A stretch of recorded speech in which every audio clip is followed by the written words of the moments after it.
All right, let's just get right into it. Welcome to today's Explainer, where we're essentially building your ultimate 2026 survival guide. Look, we're going to break down the absolute latest data on economic stress, those skyrocketing living costs, and honestly, the most important part, exactly how you can future-proof your career right now. If you've been feeling the pressure lately, well, you're going to want to pay close attention because we are turning all this raw data into a totally actionable roadmap for you.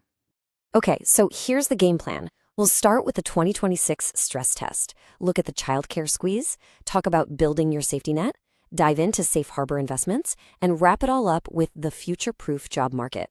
Starting right off with part one, the 2026 stress test.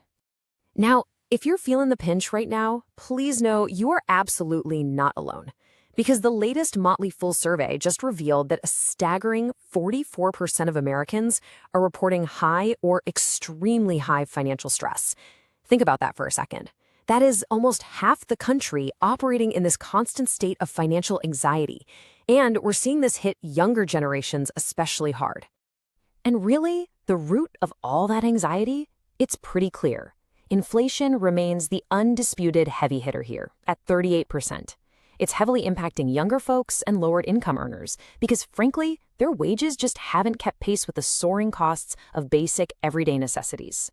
But what's really fascinating about the data from the World Population Review is this extreme geographic divide.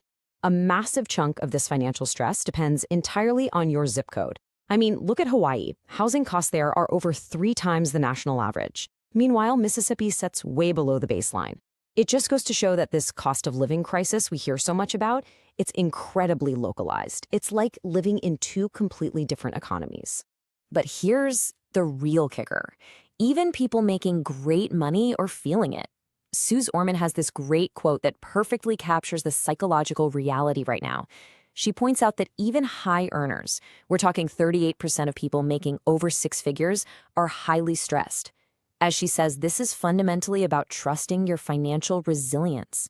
It's not just about what you're bringing in. It's about feeling genuinely secure in what you get to keep. Which brings us to part 2, the childcare squeeze. I really want you to ask yourself this question right now, because the government has this benchmark for affordable childcare, and they set it at 7% of a family's income. Just keep that number in the back of your mind, 7%, because the reality out there in the real world is far, far more severe. According to Care.com's brand new 2026 report, the average parent is actually spending 20% or even more of their household income on childcare. That is nearly triple the government's so-called affordability benchmark. The data shows that 1 in 5 families are dropping over $30,000 a year just to make sure their kids are safe and looked after while they go to work. It's wild. And when we break these costs down tangibly, you can see exactly how things are shifting from last year to this year. While daycare and family center costs have seen a slight, modest decrease, which is a tiny sigh of relief, the cost of having a dedicated in-home nanny has surged by over 5%. We're talking an average of $870 a week. This is literally forcing families to make some incredibly painful choices, like slashing their savings or picking up second jobs just to foot the bill. All right, part 3, building your safety net. Since we know what the squeeze looks like, let's talk defense. It's the age-old debate, right? How big should your cash buffer actually be? The crucial point is figuring out your own personal target buffer. And Origin's 2026 guidance tells us pretty clearly that this just isn't a one-size-fits-all number anymore. The old generic rule of thumb definitely needs a modern update. Your emergency fund shouldn't be based on optimism. It needs to be based on pure resilience. So here's the modern multiplier rule. First, calculate only your core survival expenses. We're talking housing, utilities, groceries, insurance, absolutely no dining out or fun money. Then, if you have a highly stable dual-income household, multiply that by 3. If you've got moderate volatility, maybe a single income, multiply by 6. And if you're a freelancer or work in a super cyclical industry, you need a solid 9 to 12 months shield. And hey, another incredibly powerful defensive tool is maximizing your tax-advantaged accounts. Lolly Insurance notes that the 2026 Health Savings Account, or HSA, limits have officially gone up. If you're on a high-deductible health plan, families can now shelter up to $8,750 completely pre-tax. This is just a brilliant, brilliant way to insulate yourself against those rising medical and care costs we were just talking about.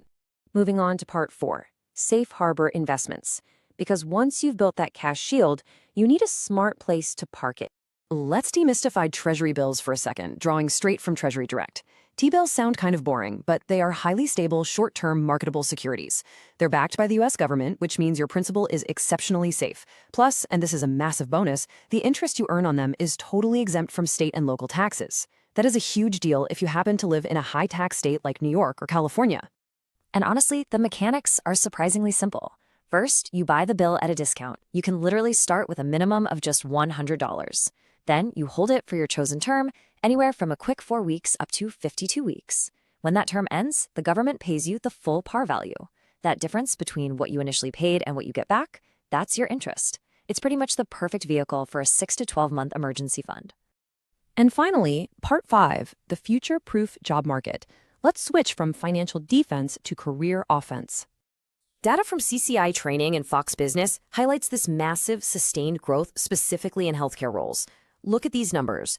28% growth for health information managers and 23% for medical assistants. It's incredible. It clearly proves that skill-based, hands-on credentials are absolutely outperforming vulnerable white-collar support jobs that are constantly susceptible to corporate downsizing. Now, the main reason behind this massive healthcare boom is a concept called patient acuity. Basically, as the baby boomer generation hits their 80s, we're seeing this huge wave of patients who are managing multiple chronic conditions. They simply require significantly more specialized staff per hospital bed. It's a massive structural demographic shift, and it practically guarantees job demand for years to come. But I know exactly what you might be thinking. Wait, won't AI just come in and take these healthcare jobs too? Actually, no. You really don't need to fear AI in this sector. Tools like ambient scribes are becoming standard infrastructure right now. They listen in on visits and automatically handle all that grueling paperwork. So instead of replacing the human, they actually act as a survival tool that prevents burnout. They give about 20% of the workday back to the clinician so they can actually focus on real human care. So, zooming out a bit, Monster's 2026 Outlook reveals the ultimate in-demand fields. Whether you decide to pursue stackable 6-month medical credentials, dive into the skilled trades, get into essential logistics, or work on the data infrastructure that supports all of this, these roles offer a true career moat. Why? Because they address physical, real-world needs that simply cannot be easily automated away by a chatbot. Look, I'm going to leave you with this provocative thought to chew on today. As living costs stubbornly keep rising and the job market diverges between what's automated and what's essential, the ultimate survival strategy requires a dual approach. You have to build a sturdy, liquid financial buffer, absolutely, but you also need to relentlessly develop a specialized, future-proof skill set. So which one are you going to start working on today? Thanks for joining me on this explainer, and I will catch you on the next one.